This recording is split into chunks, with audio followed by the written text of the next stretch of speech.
Église du Seigneur, écoutez. Église de Jésus, écoutez. Il est écrit que vers les derniers temps, beaucoup de gens vont abandonner la foi. L'apôtre Paul l'a dit à 1 Timothée, le chapitre 4, partir du premier verset. Il dit que dans le dernier temps, quelques-uns abandonneront la foi. Et nous sommes dans ces derniers temps, au dernier temps. Et nous oublions ce verset. Beaucoup de gens ont abandonné la foi. Beaucoup de gens sont écartés de la foi. Beaucoup de gens sont écartés de la saine doctrine. Beaucoup de gens viennent à l'église. Ils donnent des offrandes. Ils servent même Dieu. Mais ils n'ont pas la foi.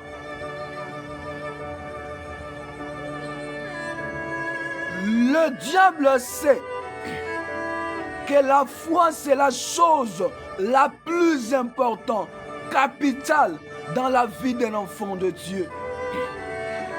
Je ne parle pas de la foi, comme on le dit, la foi qui déplace les montagnes, la foi qui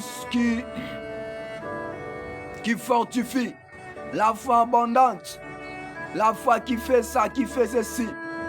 Je parle de la foi car il n'y a qu'une seule foi. Qu'une seule foi par laquelle nous avons été sauvés. Et c'est la même foi qui nous accompagne tout au long de notre vie chrétienne. La foi que nous plaçons au Seigneur Jésus. Nous avons été sauvés par la foi. Nous vivrons par la foi et nous serons enlevés par la foi. Il est écrit que le juste vivra par la foi. Qui est le juste? Salomon dit que sur la terre, personne n'est juste. Pas même un seul qui commet le bien et qui ne fasse pas le mal. Même l'apôtre Paul dit, nous branchons tantôt d'une manière, nous branchons tantôt d'une autre. Mais qu'on dit que le juste vivra par la foi. Personne n'est juste. Mais nous devenons justes lorsque nous croyons à celui qui est juste. Nous devenons saints lorsque nous croyons à celui qui est saint. Nous devenons justes lorsque nous croyons à celui qui était juste. Jésus-Christ le juste était venu sur la terre. Il était mort sur la croix et il avait pris notre place de pécheur. Et il nous avait donné sa vie de juste. Tout celui qui croit au Seigneur, il y a un transfert qui se passe. Christ prend sa place et lui devient Christ. Lui devient juste et Christ devient pécheur.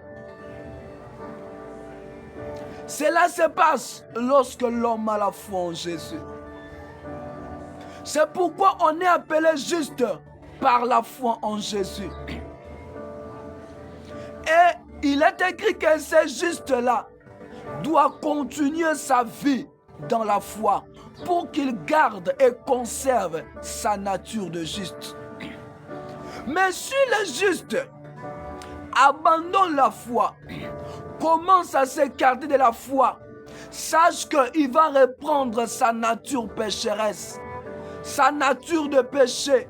Il va redevenir injuste parce qu'il a abandonné la chose qui lui justifiait. C'est pourquoi lorsqu'on dit que dans les derniers temps, beaucoup de gens abandonneront la foi. Cela veut dire que beaucoup de gens vont perdre leur nature juste. Beaucoup de gens vont perdre leur nature leur vie de sainteté. Ils vont perdre leur vie de juste. Ils vont perdre leur vie, leur qualité de juste. Ils deviendront des injustes. Alors qu'il est écrit que les injustes n'hériteront pas le royaume des cieux. Voilà le piège que le ténèbre place les enfants de Dieu. Voilà le piège de ce temps de la fin. Qu'on dit que beaucoup abandonneront la foi. Donc ils vont perdre leur nature. Ils vont perdre la justice qu'ils ont acquis par la foi au Seigneur. Ils deviendront des injustes. Et nous, dans ce temps, il y a beaucoup de gens qui ont perdu cette nature-là. Il y a beaucoup des enfants de Dieu qui ont perdu cette nature-là parce qu'ils ont abandonné la foi, parce qu'ils sont écartés de la foi. Sans le savoir, il y a des gens qui ont déjà abandonné la foi.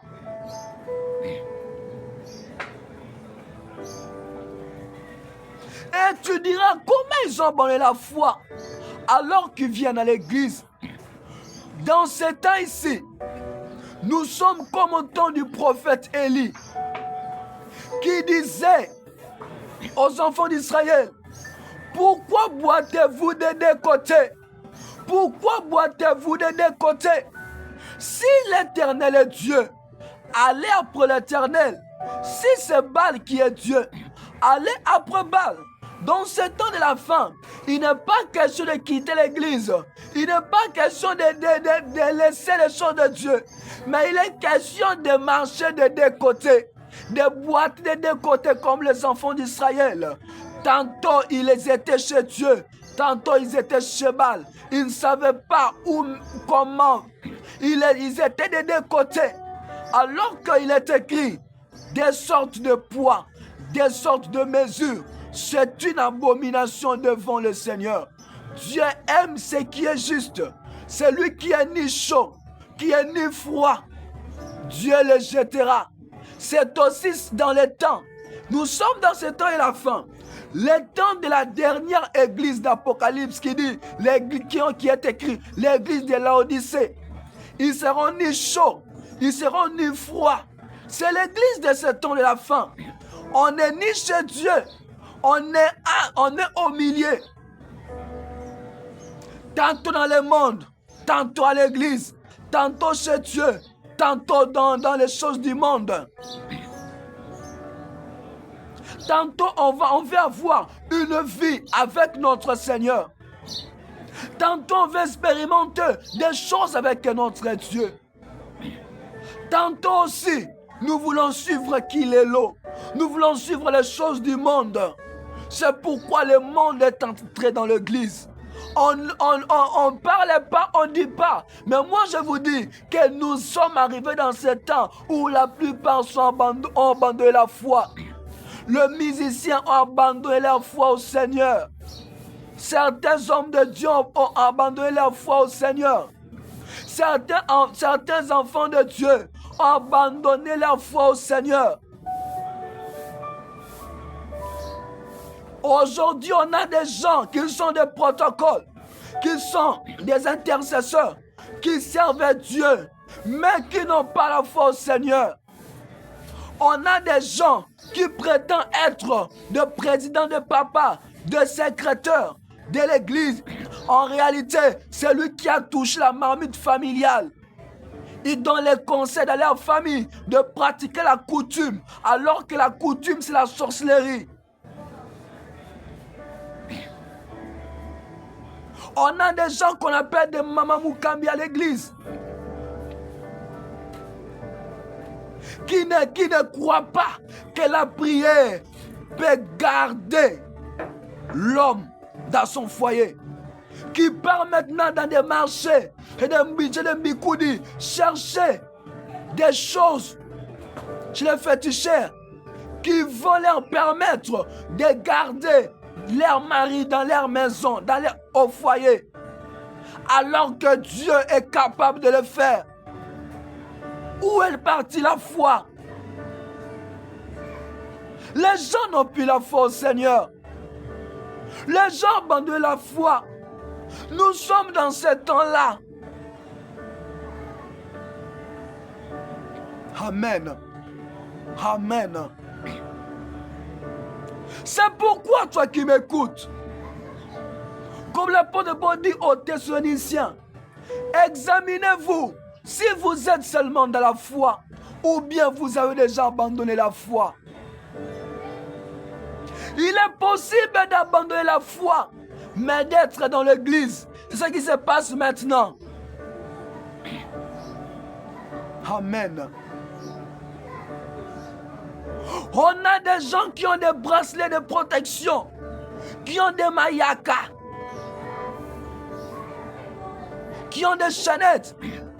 Ils ont ça autour des hanches, dans leurs mains, dans leurs pieds, des bagues de protection, alors qu'ils sont dans l'église. Où est le Dieu qui protège? Dieu n'a plus la capacité de protéger. D'où vient que les gens maintenant commencent à utiliser des choses matérielles? On doit utiliser telle chose. On doit prendre les sels, on mélange avec ça, et si tu te laves l'eau là, si tu pars seulement au bureau, tu pars quelque part, tu verras que les gens vont te donner beaucoup d'argent. Tu verras que les gens, ils vont vraiment, les portes vont t'ouvrir. D'où vient que les choses matérielles, le fruit de sel mélangé avec je ne sais pas quoi, tu te laves cette eau-là, ça va faire en sorte que les gens que les gens qui te voient, qui te donnent de l'argent. Où est partie la foi? Où est partie la foi? L'apôtre Jacques a dit, c'est si quelqu'un parmi vous est malade, il doit appeler les anciens, qu'ils prennent de l'huile et qu'ils appliquent. Amen. On doit oindre l'huile. Il a dit ça. Mais lui-même là encore, il dit, les anciens doivent appliquer l'huile. Mais sachez que la prière de la foi, c'est celle qui sauvera les malades. Tu peux utiliser l'huile, tu peux utiliser le sel, mais celle qui sauve, c'est la foi. Pourquoi l'apôtre devait ajouter que la prière de la foi sauvera le malade? Les gens d'Israël étaient trop attachés aux choses de la loi. C'est pourquoi il est mené de cette façon, en disant que vous appliquerez l'huile pour les malades, mais sachez que la prière de la foi qui sauvera le malade. Amen. Amen. Jésus est le même hier, aujourd'hui et éternellement. Mais si Jésus ne fait rien, c'est parce qu'on applique la foi en ce Dieu. Nous ne croyons pas en lui. Comment il doit demeurer avec nous? Comment il va s'asseoir avec nous? Comment il sera présent dans nos cultes si nous ne croyons pas en lui? Si nous avons mis l'organisation, on ne croit pas que le Saint-Esprit peut inspirer une personne. On ne croit pas que le Saint-Esprit peut inspirer une personne. Nous croyons maintenant aux études de théologie que nous faisons. Qu'en théologie, on nous a dit, pour préparer la prédication, il faut faire ça, il faut faire ça. Mais le Saint-Esprit inspire aussi. Le Saint-Esprit inspire aussi. Faites la théologie, mais ne mettez pas votre foi à ça. Mettre la foi au Seigneur, car c'est lui qui donne le message, c'est lui qui donne l'enseignement, c'est lui qui donne le pain. Amen.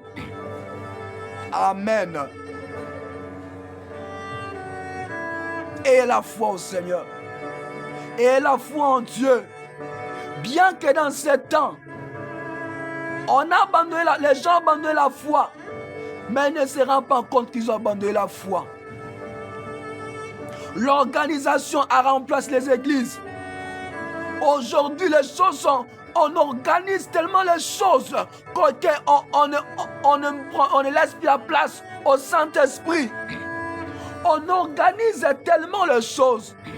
Les choses sont tellement organisées que Dieu ne trouve même plus sa place. Pourquoi? L'organisation, les cultes doivent être comme ça, les cultes doivent être comme ça, on doit placer ça, on doit placer ça, on doit mettre ça, on doit faire ça, on doit faire ça. On a oublié que le Saint-Esprit existe.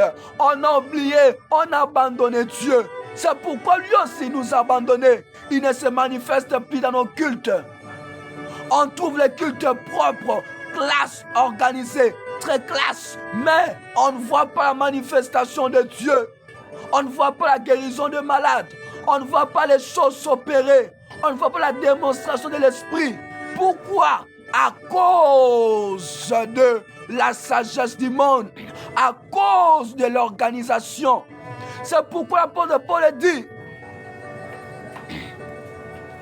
ma parole et ma prédication ne se reposent pas sur les discours persuasifs de la sagesse, mais sur la démonstration d'esprit et de puissance, afin que les gens mettent leur foi non sur l'organisation, non sur la sagesse des hommes, non sur mon intelligence par rapport à la théologie, non par rapport à l'organisation, mais qu'ils mettent la foi par rapport à la manifestation du Saint-Esprit et de la puissance du Seigneur.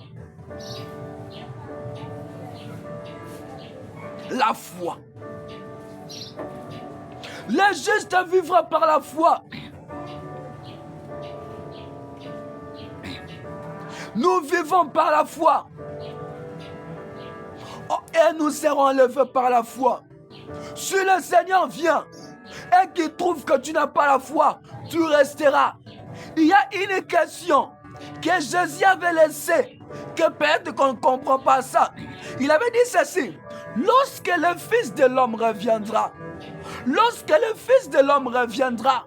trouveras-tu la foi sur la terre? Trouvera-t-il la foi sur la terre? Car c'est par la foi qu'on sera enlevé. Celui qui n'aura pas la foi, même si c'est un homme de Dieu, il restera. Les jours de la trompette, quand la trompette sonnera, ce ne sont que ceux qui ont la foi qui seront enlevés. C'est pourquoi il a dit: lorsque le Fils de l'homme viendra, trouveras-tu la foi sur la terre? C'est pourquoi j'interpelle quelqu'un en te disant aujourd'hui, en te disant maintenant, à arranger ta vie chrétienne,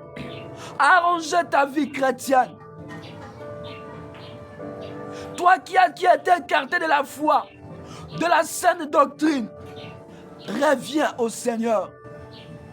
Examine ta vie. Voilà où tu avais abandonné Christ. Reviens au Seigneur. Car sans le Seigneur, nous ne pouvons rien faire. Sans Jésus, nous ne pouvons rien faire. Reviens à Dieu. Reviens à Dieu. Reviens à Dieu. Quel que soit là où tu étais allé, quel que soit là où tu étais parti, je t'en prie, reviens au Seigneur. Ce message c'est pour toi.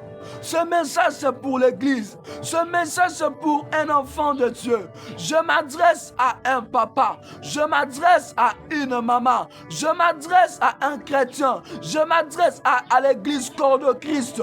À revenir au Seigneur. Car le Seigneur a besoin de vous. Il a besoin de vous. Il a dit, revenez à moi et je reviendrai à vous. Il a dit, chaque jour je frappe à la porte. Celui qui entend ma voix, qui l'ouvre, j'entrerai chez lui et je entrerai dans son cœur. Dans ce temps et la fin, toi-même qui m'écoutes, ouvre ton cœur, que Jésus entre, que Jésus entre, que Jésus entre. C'est ça le message que j'avais pour l'église au nom de Jésus-Christ. Que le Seigneur vous bénisse.